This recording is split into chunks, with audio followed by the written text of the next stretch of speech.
Hi everyone. Today I have an incredibly interesting guest. His name is Glenn. But before I start asking his questions, I want to just introduce what and why I decided to interview Glenn.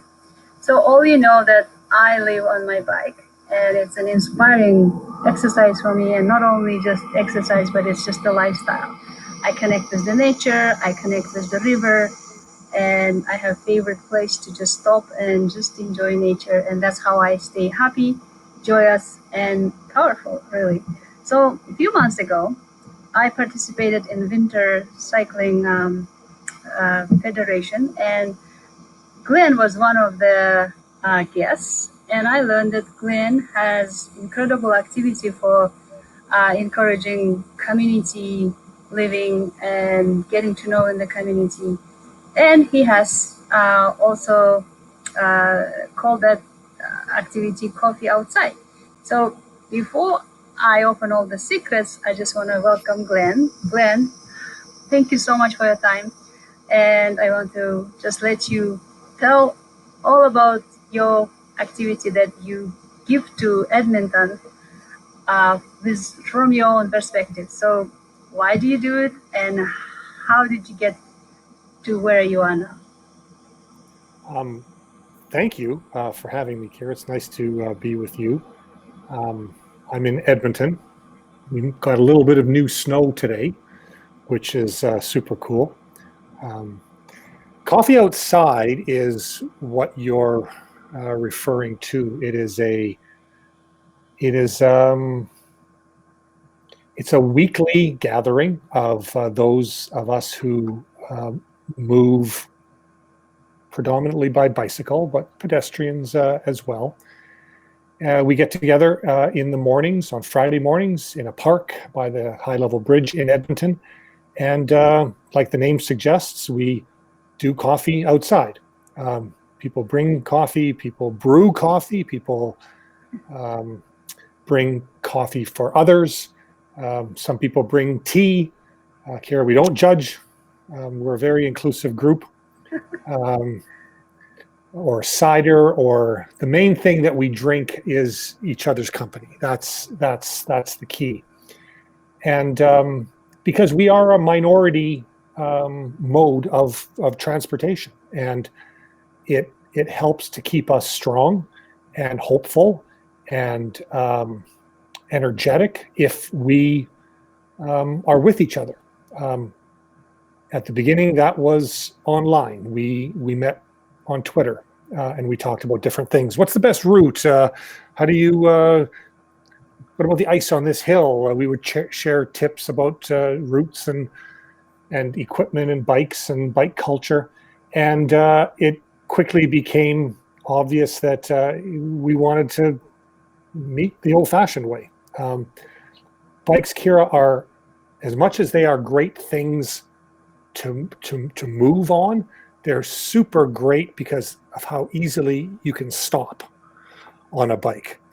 You know that feeling when you're in an automobile and you see something interesting and it's already passed and you're doing 60 kilometers an hour and you're on a track. Well, that's not the experience of being on a bike. You know that you can stop a bike quickly and get out to look at the moon, or get out to get a photo of a flower that caught your attention, or in our case, stop our bikes on our morning commutes to meet each other, share stories, share coffee. And we've been doing that for more than 6 years now. Wow, 6 years. In all weathers, snow, rain, sun, shine, even the pandemic. When we were allowed to meet, we did.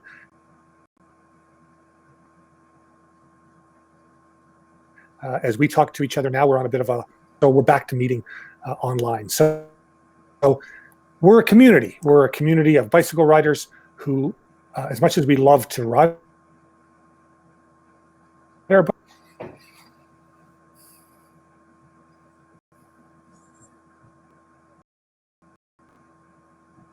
Yeah, some technical difficulties is there, but I want to ask this interesting question. Personally, I credit nature for my happiness.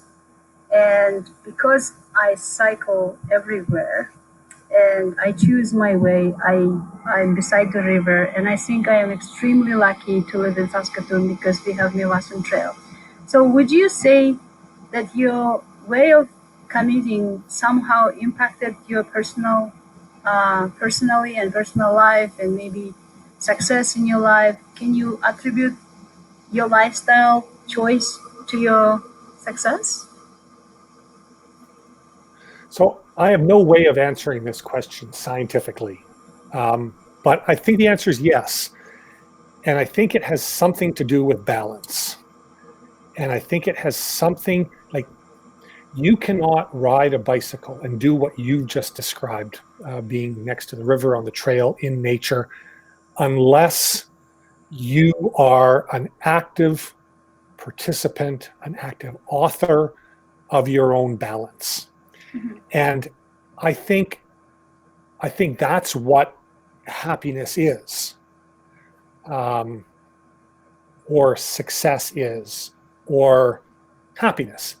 Um, it's a balance, and uh, you can't help but get that lesson about the importance of balance in your bones unless you're always on your bicycle. Uh,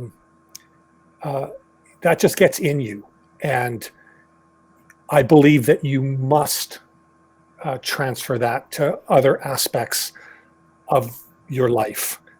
And so a bicycle is a great tool. And I think we have to remember that too. I mean, uh, people say that you get back to your, or it's easier to get back in touch with nature, or you're outside more. But a bicycle is a machine, and we apply that machine to ourselves.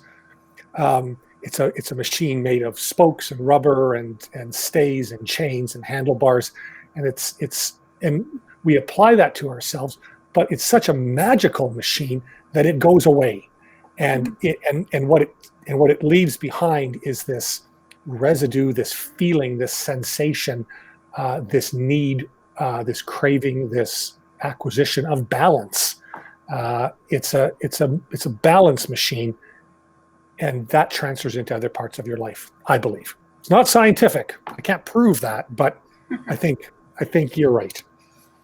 Well, it is. It is. And I think nothing has to be proven as long as I am feeling happy, you're feeling happy, and my happiness translates into me being productive at work, me being a good wife and good mother and good neighbor and good citizen. So, how would you how would you help others who are struggling with life and balance? Because that is a big thing, Glenn. A lot of people say my career is going well, but I have no balance. I'm working in endless hours. I just think this. You hit the nail when you said it is the machine for balancing your life. But we all live in big cities. You live in Edmonton, and I think Edmonton has a lot of people who are trying to get somewhere, achieve something. So it is kind of paradoxical, right? Like you want to achieve something, but you have to slow down to achieve something. And that's how I see bicycle being. It is a tool to reflect on how I'm getting there and why I'm getting there. Because many of us don't know why they're doing what they're doing.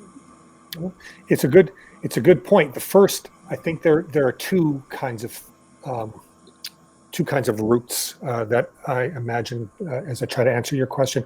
One is to somehow stop thinking of a bicycle as just a piece of nostalgia. Stop thinking of it as something that you did as a kid that you outgrew when it was cool to go to high school in your car, um, and start thinking about it as a machine for balance. Um, the other thing is to at first, if you are looking for balance, and you believe that a bicycle is a way for you to help achieve or to get closer to that balance, you're going to have to start by forcing that balance into your life. And I think that there's a mistake that you can make which is I want to be so extravagant. I'm going to ride my bike. I'm going to buy this new really expensive bike, and I'm going to cycle. I'm going to go across Canada, or I'm going to do something extravagant. I think that the answer is to find a bike and commit to making some micro trips. Don't worry about cycling across the country. Don't worry about doing something extreme.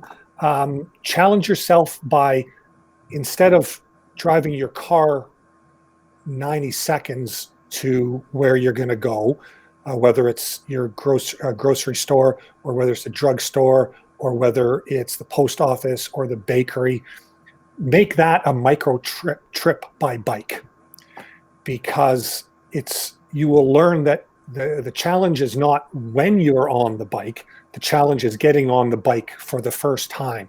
And so if you can commit to making a micro trip that supports your life, something that you're doing in your life, not just I've got nothing else to do, Kara, so I'm going to go and ride my bike now, and because I've got nothing else to do. No, I think the answer is I have to go pick up some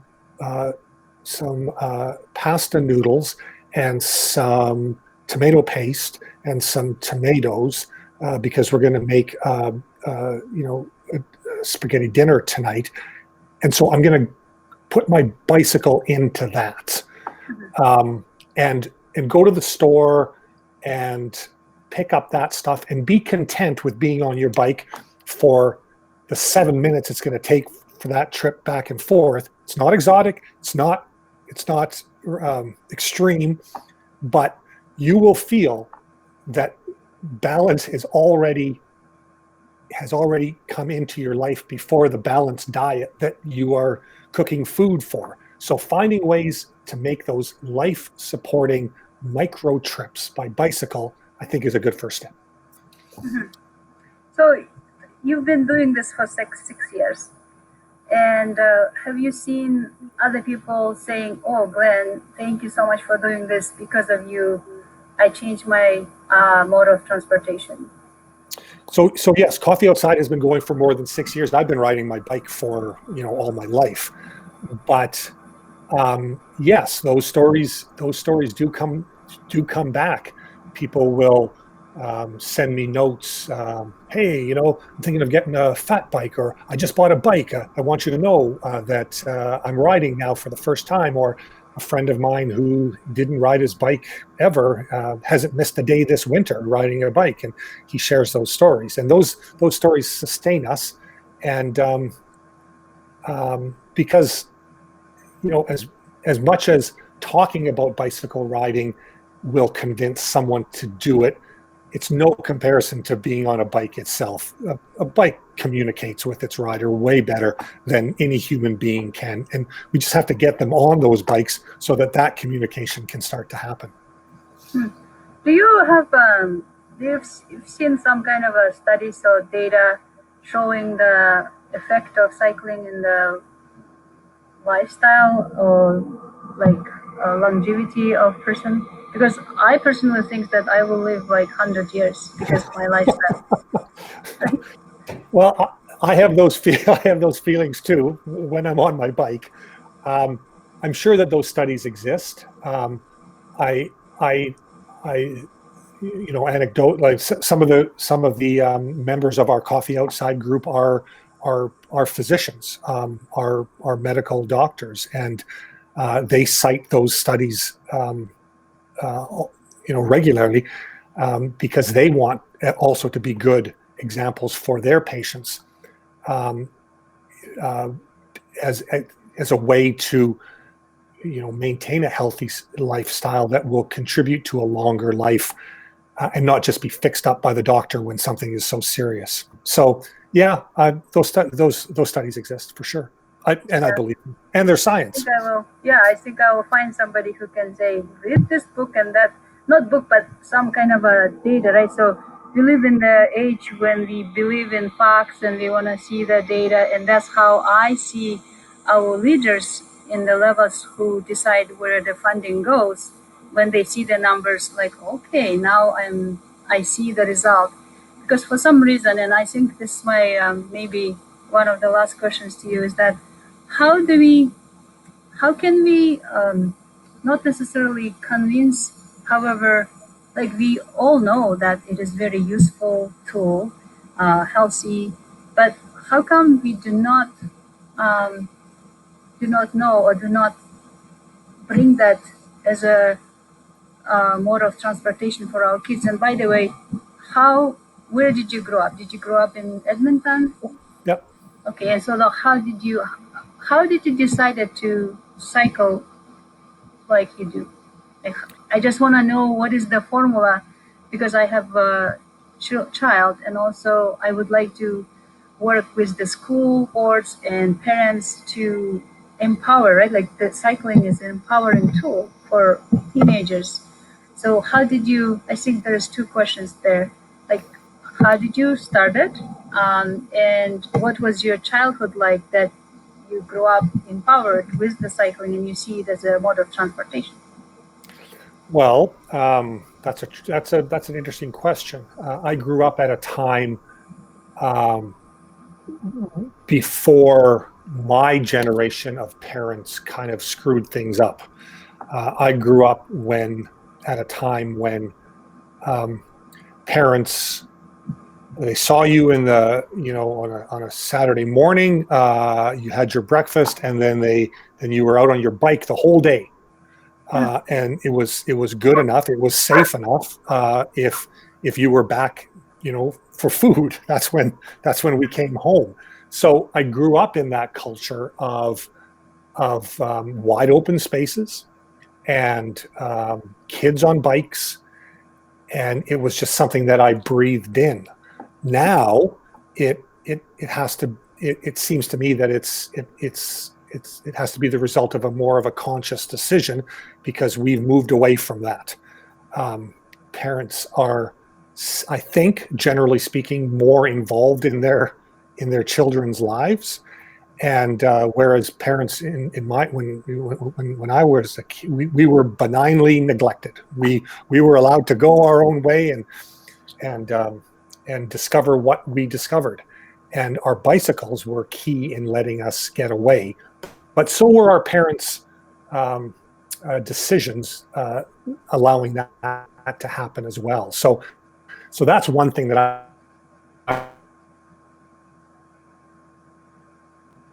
was very that I was very lucky at, growing up about that right now. Yeah, that's yeah, some technical difficulties still Oh, there. I think that I think that I think in order to change things, we live in a very visual age, um, and we have to see, um, we have to see. That's how we judge truth. If we can see it, we believe it. How much do we see people riding? How much, just not just for recreation, but to get around in their lives. We need those stories to be shared. People have to share those stories. They have to see that they're not only bicycle riders, but they are storytelling bicycle riders, because those stories spread, and those stories give other people courage, and they nudge other people. And when you see a video of someone cycling, or on social media, you hear of a story that someone said, "Hey, you know what? I went and rode my bike today." That nudges people, and if that continues, eventually people will say, "You know what? I'm going to give it a try. I'm going out." And so that's a slow process, but it also works. Hmm. We have to tell our stories more often and better. Yeah, I think just uploading to you, I just want to say why I became cyclist in Canada, because my husband was always wanted to be living without a car. That was his goal, and it kind of aligned with my values. I always wanted to be in harmony with nature, and that's how we are a perfect couple. We do everything on our bicycle, and we never even question. And of course, now our son is growing up with the same ideas, and we say, it's your choice. If one day you want to get a Hummer and drive Hummer, hey, that's your choice, right? But that's the thing, like you're talking about the benign neglect. I think that is kind of a big important point I would share with other parents, like, don't stress out about your child. Let your child to be himself or herself and relax and do something to empower him or her. So we have to kind of look at closing this conversation. So, what would you say to a person or a parent who would like to change something at least once? Like, how would you go about it? Say, like, if I have a family and not necessarily living in a bicycle friendly city, like many Canadian cities are not bicycle friendly. If you're lucky, you can be living in cities like Edmonton or Calgary or Vancouver or Winnipeg. They're very bicycle friendly cities. And so how to go about? Well, that is the question, isn't it? Um, I think that if you do not live in a bicycle friendly city, there are two things to do: know and become acquainted with what is happening in bicycle friendly cities around the world. Um, know what is happening in Oulu or in Minneapolis or in Montreal or in Vancouver or in Edmonton or in Portland. And so bring yourself up to speed on what is happening in other cities and other locations, because they all started their bicycle city journeys not being bicycle friendly cities either. So the bicycle friendliness of a city is a historical fact. It started, it got better, it got worse, it got better again. It is a process. So know and learn, um, and don't be sad that you're not where others are, because they weren't where others were either when they started. And the other thing is like, even in bicycle non-friendly cities, like look for a way to just do what your environment right now allows. Don't get into any danger. Don't cycle to the big box store down the expressway. But if there's a side street or a side road or even a couple of blocks, you know what? Even a couple of blocks cycling with your kids will launch stories that you'll tell about when you were young, and you'll feel better after those 4 blocks than you would if you didn't take those 4 blocks.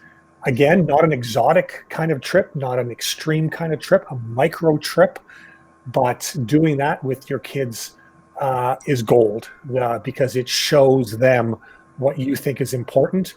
And what a great gift to your children, to show them that even in a bicycle non-friendly city, you're going to go to the effort of cycling safely with them. That's beautiful. That is absolutely beautiful, Ben. My mission is to celebrate people like you and really share that it is possible. All it takes, you want to do it, right? So it's possible in winter too. And I just want to say thank you so much. Merry Christmas, Happy Holidays. And I think Edmonton is so lucky to have you. And I dream to have you in Saskatoon, because we started, and we did first one last Friday, and the next one will be on the 8th of January. So people showed up. It was really fun. That's fantastic. Congratulations. I'm going to spread the word, and we're going to figure out a way of getting some of us to come and visit you. We're going to bring the barista bike.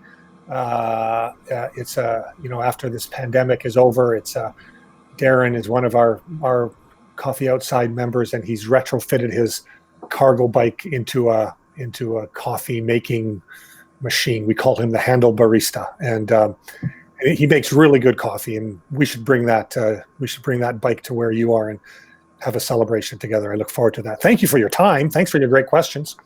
Yeah, well, talking back about the backyards, I'm going to get my backyard soon. So hopefully this summer. Thank you so much, Glenn. And for our listeners, thank you so much for listening and watching us. Thank you, Glenn. Congratulations and happy holidays.